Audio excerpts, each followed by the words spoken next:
Hello Budget Peeps! Dumaraan sa masusing proseso ang bawat programa at proyekto bago ito maging bahagi ng panukalang budget para sa susunod na taon. Pero, paano nga ba naglalaan ng gobyerno ng pondo para sa mga ito? Tara't pag-usapan natin yan dito sa Budget 101. Ang paglalabas ng Department of Budget and Management ng tinatawag na budget call ay hudyat sa bawat ahensya na simula ng pagbabalangkas ng kani-kanilang budget proposal para sa susunod na taon. Matapos maisumite ng bawat ahensya ang kanilang budget proposal sa DBM, ito ay dadaan sa masusing pagsusuri.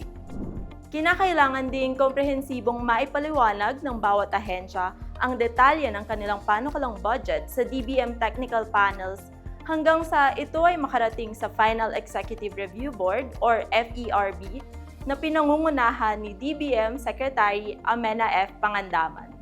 Ang lahat ng proposed budgets mula sa mga ahensya na maa-approve ng FERB ay pagsasama-samahin upang mabuo ang tinatawag nating National Expenditure Program o NEP, kasamang iba pang budget documents na isusumite sa Kongreso.